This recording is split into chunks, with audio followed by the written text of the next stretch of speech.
And distribution season approaches, set to commence in just 1 week, Gibbs emphasized that the theft of produce from the station will restrict the availability of planting materials intended for farmers. These materials typically serve to provide essential resources to the public for their agricultural endeavors.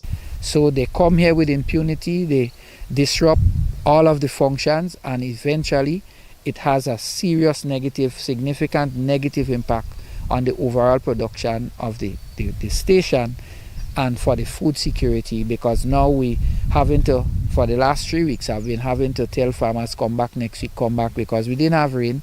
We get the rain, we've been doing some fertilization, the vines now start to run, but of course the product, really the secondary product, is the potatoes. And we would normally bring it to the homes, sell it, and give to the hospitals and so on, and all of that now is being interrupted, and this seems to be a repeated attack. So it is somebody who is well versed of what is happening here. A report will be filed with the RGPF and a plea for heightened police presence on the farm will be submitted. Furthermore, officials urge livestock farmers to ensure proper tethering of their animals to prevent impoundment. Gibbs emphasizes that the growth and development of crops at the station are often hindered by the presence of stray animals. Even after sending multiple warnings, persons still believe that they can just have the animals untethered, and it's causing our production to be impacted in a negative manner. Because while we're trying to produce these planting material in our germplasm, we have animals grazing. Of course, we have cattle here, and from time to time one may get untied, but that is minimal. What we've had the whole of last week, week before, in the dry periods, macho goats, young goats, the kids running amok in our germplasm, and all warnings to the owner or owners went unheeded. And in fact, they took no action to remedy the situation. For MTV News, Troy Gill. Grenada joined over 150 countries around the world in celebrating World Blood Donor Day on Friday, the 14th of June, with the theme for the occasion being 20 years of celebrating giving. Thank you, blood donors. MTV News visited the phlebotomy lab at the General Hospital on Friday, where friends of the Blood Bank Grenada Incorporated met to recognize the contributions of current donors and to encourage new ones. We have the details in this report.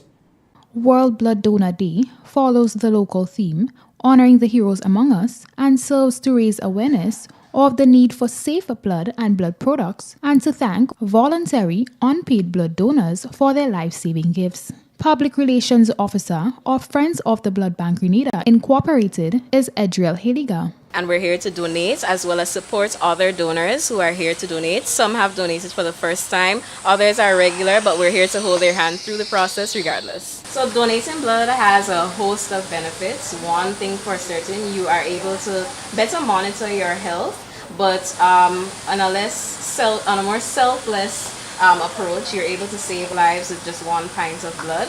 And it's important to be able to do the things that don't require much from you but are able to have lasting impact. There are 150 consistent donors throughout Grenada. However, there has been an increase in donors during this week. If you're interested in becoming a blood donor, you can pop by. You will have a initial screening process, which would involve you checking your iron levels.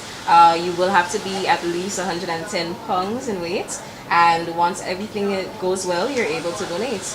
The blood would be screened and further tested to ensure that it is safe, and once all is well, you are now a blood donor. So it's a relatively seamless and simple process. President of Friends of the Blood Bank Grenada Incorporated, Dillian Walters, explained the importance of donating blood, highlighting that 1 pint of blood can save up to 3 lives. Now we have activities at the blood bank today. The team is here, and so we may engage folks in the streets later on during the course of the day, just all in the aim of letting persons know how important it is, show appreciation to our donors, as well as to get persons on board to understand how important blood transfusion is. Because you save with 1 pint of blood, you can save with 3 lives.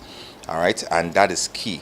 And we have a population of approximately 110,000 persons, and we only have a total about, well, just 150 donors across the island. So it's important that we get the message out there, how important it is, because you never know who. It can happen to you, it can happen to me, it can happen to anybody else. Carnival Queen contestant Miss St. John, Abini Matthew, was a first-time donor at Friday's blood drive. It has been a tremendous experience. I was nervous at first, but knowing that what I'm doing is for a good cause, knowing that 1 pint of my blood can save lives. So I'm just here to encourage the public, come out, donate, do the best that you can do, and save a life today. World Blood Donor Day activities, which began on Sunday, culminates this Saturday with a cocktail and award ceremony. Reporting for MTV News, I am Akila Aberdeen. Meanwhile, the Director General of the World Health Organization, WHO, underscored the vital significance of blood donation. He's extended gratitude to the volunteers who generously contribute this invaluable resource, along with the agencies orchestrating blood donation initiatives. While the need for blood is universal, access to blood is not. Many countries experience shortages. Donating blood saves lives. This year marks the 20th anniversary of the first World Blood Donor Day. Thank you to everyone who has given and still gives blood. And thank you to the health workers, blood transfusion services, and civil society partners who supports blood donation in all countries. We still need you. So please give blood if you can, and give regularly. 4 months after oil first washed up on Tobago's coastlines, a recently detected oil slick is nearing Grenada's waters once again. According to media reports on Friday, latest satellite imagery has detected possible oil slicks moving out of Trinidad and Tobago's marine area toward Grenada's southernmost marine area. We get more in this report. According to a release from the Trinidad and Tobago Weather Center, there are 2 main areas of the possible oil slick. The area closest to Grenada's marine waters, approximately 65.6 kilometers to the island's southeast, measures approximately 17 kilometers in length, while the larger area extending from Tobago measures 54 kilometers in length. Both areas are moving generally west. Eventually it's going to get here. Ultimately, if not tomorrow, sometime in the future, if not next year, sometime in the future, we would have to address this issue. And if and when it arises, we must be in a position to combat it. And we cannot do it on our own. Special Envoy of the Government of Grenada to the International Maritime Organization, Anselm Clouden, spoke to MTV News on his recent development. He says protocols should be established to combat pollution of the Caribbean Sea by oil spill and other harmful substances. Grenada alone cannot necessarily combat a spill in excess of 500 barrels or its equivalent.